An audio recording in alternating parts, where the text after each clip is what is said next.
My name is Tori, and today I'm going to be talking about my 2017 book calendar. Now, I keep a book calendar because I like to read lots of books at a time. Right now, my Goodreads page says I am reading 21 books, but I only count 11 of those books as being actively read, but it's still quite a few, so I like to kind of keep track of how many I'm reading. This is what my book calendar setup looks like. I have the calendar hanging on the wall, and then here on my nightstand, I have the little setup that goes with it. So in here, I keep all the different highlighters that go with it and a pen to write in the information. I have mostly one of each color, but I have two different shades of green, which are actually confusing because this is the lighter green and this is the darker green, despite what the outsides look like. And I have two different shades of yellow.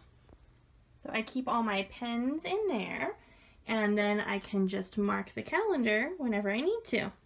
So this year, my book calendar was a Beauty and the Beast calendar with gorgeous illustrations by Kinuko Y Craft. I really like this calendar because as you flip through it, it illustrates the story of Beauty and the Beast. This calendar is fun because it'll have a gorgeous illustration. This one is my favorite. Look at Belle on the hill with no shoes and the breeze blowing her dress. And this one has all this gorgeous edge design around the calendar part, and every page has a little quote from the book, or a little quote from the story that goes with the illustrations. So the way my book calendars work is every time I read a book, it's a different color of highlighter. And when I start reading it, I will start marking on the page, and I'll write the name in, and then I will keep going until I finished it. You can see in January, I didn't do a lot of reading. The color pattern stays mostly the same. I didn't finish any books, and I only started one at the very end of the month. In February, I had a lot more variety, and this is more what I like to see it look like. You can see I finished a book pretty soon. I finished several, I started new ones. The color patterns just sort of change as time goes by. And this definitely does not include all the books I'm reading. I only put the books that I think of myself as actively reading and capable of finishing in a decent amount of time. If I'm reading something like a textbook or something that is going to be going on for a while, then I don't include it in the calendar because it'll just take up a line and I won't have enough room to fit all the books, which is sometimes a problem because the boxes only have so much space. In months where you have to cram in a little bit extra for the last day of the month, then I have my lines go vertically instead of horizontally because there's not enough room to fit all the books I'm reading horizontally necessarily. So that I move them to the vertical position.